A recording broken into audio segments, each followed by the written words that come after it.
Ah oui. Monsieur le député Yves Promu. Pardon, je vais vous demander de vous laisser légèrement passer. Merci. C'est un ministre de la guerre.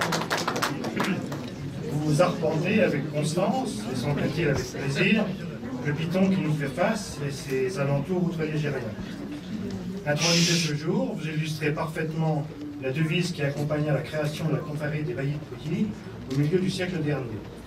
Haut nous divise, bas nous unit.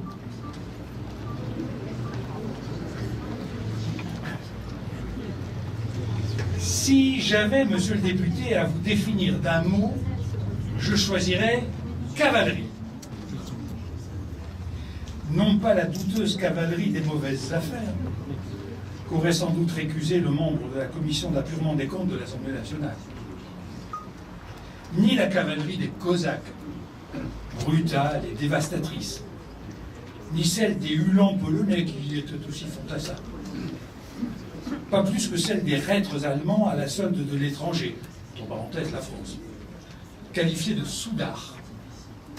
Non, je choisirais la cavalerie pleine de panache de Murat, qui s'élance en ce que sonne la charge, celle qui pourfend les armées ennemies dans un galop furieux, celle qui arrive toujours au dernier moment, mais juste à temps, pour sauver les fantassins, gagner la bataille et offrir la victoire. Car, monsieur le député, vous êtes d'abord un cavalier. Votre formation à l'école Saint-Cyr vous a permis, par un classement envié de la prestigieuse promotion Pirakeim, d'être accueilli dans le corps d'élite de la cavalerie et des chars. Napoléon avait dû se contenter de l'artillerie. Vous êtes admis au cadre noir de Saumur avant de devenir officier dans l'armée blindée, puis pilote d'hélicoptère.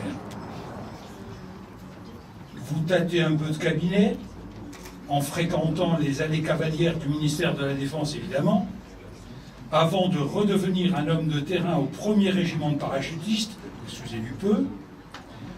Vous intégrez la préfectorale par l'entrée cavalière, histoire de voir le coup d'étrier à la préfecture de police de Paris, avant de rejoindre à la mairie de Paris celui qui n'est encore que le lieutenant Chirac, dont vous alliez devenir le cavalier de conquête. Merveilleuse époque que celle de la décentralisation qui donne aux maires quasiment tous les pouvoirs. Période pleine de surprises, de découvertes, de nouveautés, bref, d'exercice du pouvoir local dans toute sa plénitude. Période passée, mais pas oubliée, inconcevable à qui ne l'a pas vécue. Et puis, c'est la période du cavalier d'état-major du général Chirac. Vous tenez alors les rênes de la mairie de Paris comme directeur général des services. Peut-être, et même sans doute, nous sommes-nous rencontrés à cette époque, lorsque la ville de Paris et la ville de Sète furent unies dans le projet de la Coupe de l'Américain. Vous apportiez l'argent, moi j'apportais la mer. La désastreuse dissolution de 1997, j'en ai connu les affres, n'est pas négative pour tout le monde. Elle nous a simplement empêchés de nous croiser. Au moment où vous y entrez, je quitte le palais. Vous succédez à mon ami Jean-François Degnaud, marin accompli des 5 marines, qui veillait alors sur la première circonscription du Cher, où vous allez régner pendant plus de 20 ans en maître absolu. Malgré l'hérédité chargée de cette succession, en rêves et fantasmes marins, autant qu'en aventures maritimes de tous ordres, vous ne devenez pas pour autant un homme de la mer. Vous restez cavalier, un homme de la terre et des champs de bataille. C'est sans doute cette persistance dans votre engagement qui vous conduit à devenir le redoutable président de la mission d'information sur l'attentat de Karachi. Ou le moins que l'on puisse dire, et que vous n'y êtes pas allé de main morte pour mettre chacun devant ses responsabilités, et en particulier votre rapporteur, l'actuel ministre de l'Intérieur.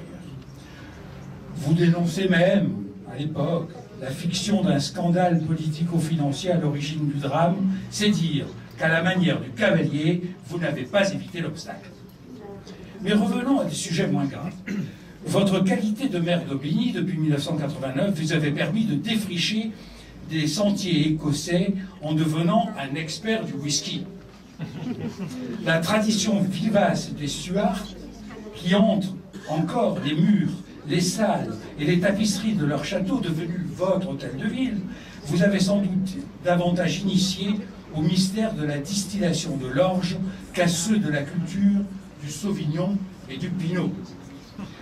Vous devez apprendre à déguster le Sancerre. Vous vous y mettez avec application. Et du coup, vous voilà, vigneron d'honneur de Quincy, de Crésancy, de Maine-tout-Salon et de Sancerre, mais aussi pilier chablisien, birette d'honneur de Buée, chevalier du Pessiot à Verdigny et chevalier de la confrérie de Saint-Antoine. Il existe sûrement de pires épreuves. La confrérie de Pouilly est capable de vous en infliger d'autres, tout aussi délicieux. Du coup, sans hésiter, vous voilà membre de l'Association nationale des élus du vin, prélude à un véritable steeplechase qu'il vous faudra parcourir avec tous vos collègues et des élus locaux, dont certains sont aujourd'hui parmi nous pour amender la loi Evin, et avec succès. Monsieur le député, en rejoignant notre confrérie, vous ne trahissez pas le Sancerre. Vous vous posez en homme de rassemblement, à l'instar du pape de Chavignol et de la papesse de Sancerre, ici présente,